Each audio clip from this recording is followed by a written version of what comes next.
JRPGs are an eclectic bunch. Franchises like Persona and Final Fantasy make them pretty ubiquitous now, but there was a solid period in history where they simply did not have any kind of traction in the States. Cultural differences are mostly to blame here. Dungeons & Dragons made sure a great part of the Western market that was looking for these kinds of games wouldn't be satisfied by stories with just one path and predetermined characters. Infamous commercial failures like Earthbound are proof of that. By the year 2000, Final Fantasy VII and the original Pokémon were starting to gain ground, but it was another Nintendo game entirely from 1996 that had the makings for something great. Super Mario RPG branched out the portly plumber into a new gameplay style that attracted both fans of this niche genre and the already massive following the Big N boasted at the time. Developed entirely by Square, pre-Enix, this was a lighthearted take on a genre littered with serious plots about the fate of worlds. And people responded, with the game selling millions of units both in Japan and overseas. It did so well that Nintendo wanted to bring Square back for a sequel on the then brand new N64, but Nintendo's insistence on outdated cartridge technology pushed Square away, causing them to sign a deal with Sony to bring their latest mega hit to the PlayStation instead. Nintendo, now in an awkward position, tasked in-house studio Intelligent Systems with creating the sequel they wanted. A tall order, considering most of their experience was in porting Famicom Disk System games to cartridges. But they did also develop the Fire Emblem series, which showed they had some experience with the genre. And they did a better job than anyone could have guessed. Paper Mario was designed to be an entry-level JRPG for people who have never heard of or tried the genre. A game that opened many a young player's eyes to the joys of tactical turn-based combat and sprawling adventures across an entire world of kooky characters. But do not be fooled. A low skill floor does not exclude the possibility of a high skill ceiling, as pro players of the game will attest to. From the action command system brought over from the previous game that makes success in combat reliant on more than just spamming the A button on a menu, to bosses specifically designed to force you out of boring battle strategies, the original Paper Mario had a way of keeping you on your toes that many other JRPGs even today fail to live up to. And the original has one of the best examples of this. Attending a banquet held by Princess Peach, the party is suddenly interrupted by Bowser as he lifts the entire castle into low orbit using his own. But this time, he has a special trick up his sleeve to help him turn the tables. The Star Rod, an object with the power to grant any wish, and a possible holdover from when this game was a direct sequel to Super Mario RPG. And he uses it to grant his wish to be stronger than his longtime adversary. He then becomes invincible and proceeds to actually, for real, kill Mario. And they really hammer this in, too, with Peach lamenting over his fallen body, Bowser throwing him out the window, and the camera focusing on Mario plummeting to the world below through the atmosphere. The only reason he survived is because of the Guardians of the Star Rod performing a literal miracle to resuscitate him. That is how Paper Mario opens, and this radical break from the norm set the tone for the rest of this game and the next two. You don't just have a ghost house level in Paper Mario. You team up with the lady of said house to fight through the nearby Badlands and take down a being that eats ghosts, a being that is also seemingly invincible, save for a rumored weakness that you have to uncover. The original Paper Mario games felt like true adventures into uncharted territory. You went to the freaking moon in Thousand Year Door, to say nothing of Super Paper Mario's jaunts into literal hell in a castle belonging to the biggest otaku in the universe. Having no idea what you're getting into in these games is a true joy, because you are constantly surprised with locations and scenarios that give these titles a flavor all their own. And a mere one chapter from this example, things are shaken up even further when Toad Town, the very hub world you've been relying on for rest and relaxation in between adventures, descends into chaos. Shy Guys have invaded the streets, stealing anything and everything from books and mailbags to calculators and the key to the item shop's storeroom. The tricky part is trying to figure out where exactly they're taking this stuff. After all, you've trekked up and down the city limits multiple times now. There's no place they could be hiding. Right? Well, a little detective work and careful application of Bo's ability to turn you invisible leads you to their hideout, a chest hidden in the back of this house. You shrink down into it using the nearby spring and voila! Welcome to the eponymous Shy Guys toy box. A dungeon full of as many surprises as the chapter leading up to it, including, but not limited to, an unconventional progression structure based around retrieving the stolen items mentioned earlier and returning them back to town, the first appearance of the infamous optional super boss Anti-Guy, and a mini-boss that is fought in total darkness and requires you to use his own lantern against him to claim victory. Coincidentally, said lantern is also where you'll find your new companion for this chapter. And let me ask you, of all the creatures in the Mario Menagerie, who would you expect to show up? Goombas? Koopas? Paratroopas? Bob-ombs? No, those are already accounted for. It's a little Sparky. You know, these things from Super Mario World? This is Watt, and she is the best partner in the game. Watt doesn't seem like much at first glance. Even after a few battles, you might not even notice what makes her special. But once you start facing enemies with armor, all is made clear. Watt's attacks ignore defense. Paper Mario is a game where every number matters. There are no complex calculations and random number generators running in the background. Attack minus defense is the damage that is dealt. Always. Except for Watt, who breaks this fundamental mechanic clean in two.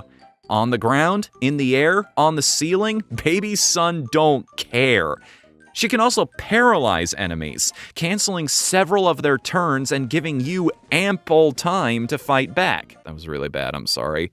This is more useful than it seems, because Paper Mario is smart and actually lets you use status effects on more than just normal enemies.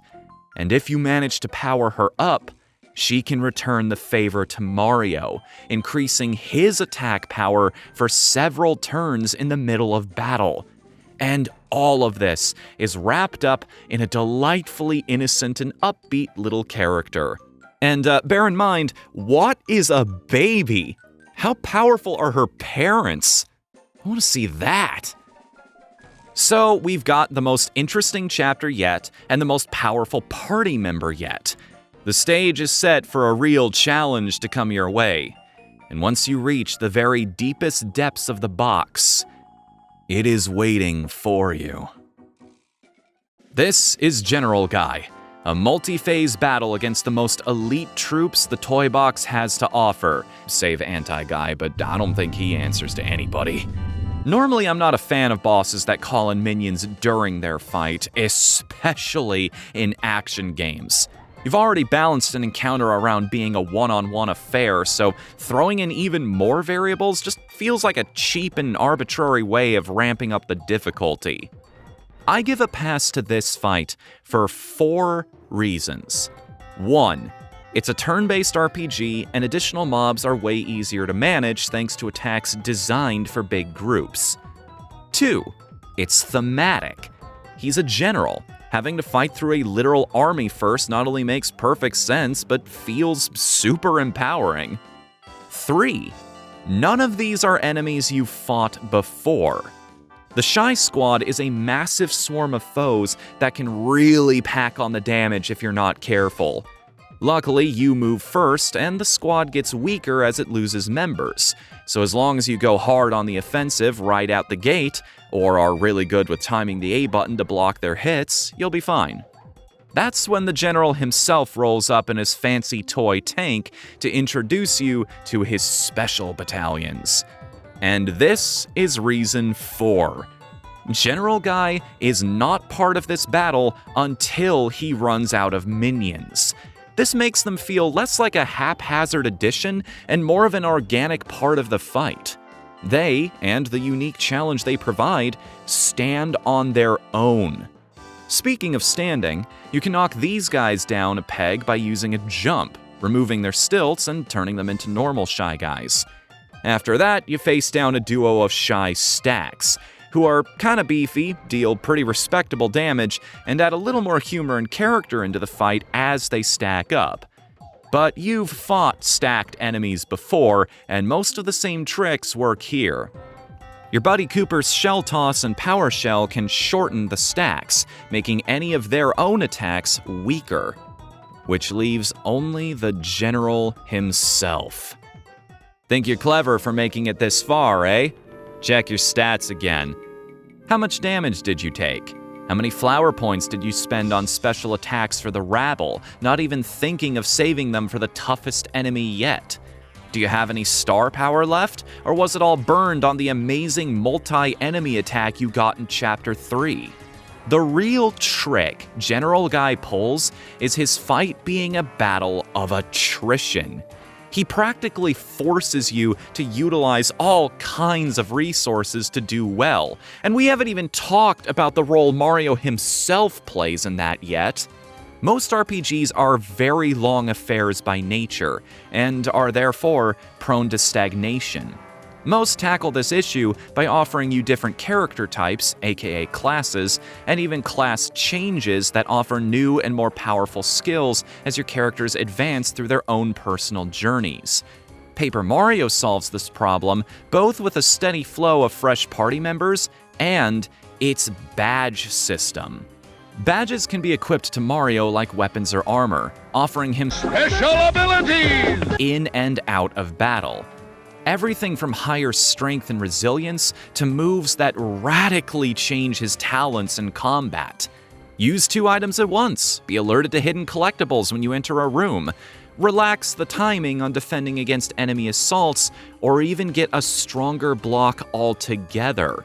But be mindful, because you can only equip so many badges at once, and increasing your capacity for them requires a level up, something you'll only be able to do so much before your enemies are too weak to give any more experience points, and you're forced to progress in the story to seek out stronger ones. General Guy is designed to encourage experimentation and hard choices with this mechanic.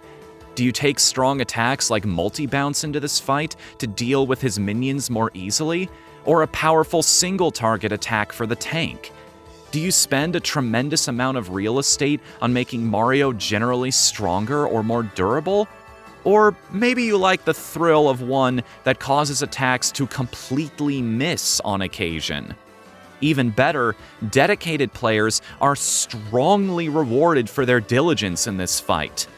There are 2 badges out there that allow Mario to gain Watt's ability to completely bypass defense, but you will have to go out of your way for them, either by spending a lot of coins for one in the shop or solving a puzzle in the Chapter 3 dungeon for the even better version. The developers encourage this kind of clever thinking further by having General Guy comment on your choices mid-battle.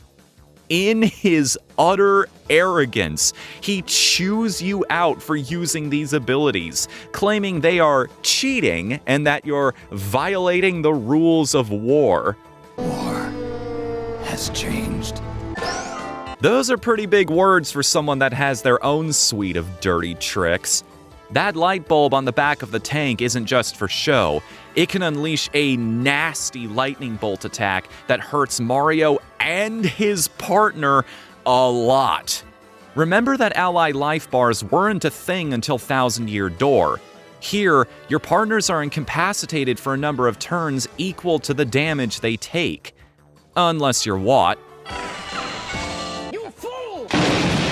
But even players that don't realize these things have options. The bulb itself can be targeted. So whether you spend the extra turns and potentially more of your limited resources to take it out, or just focus on the boss and hope your guard timing is on point, that's a decision you have to make. This is more than what good turn-based RPGs are supposed to do anyway by leaning on the tactical aspects. It's actively teaching and then rewarding creativity on the part of the player, a habit that will pay dividends as the chapters continue. Granted, General Guy is not the most difficult fight in the series, nor is he the most memorable character or the grandest set piece. And don't misunderstand, battles like the Crystal King and the Shadow Queen definitely deserve their own videos, eventually.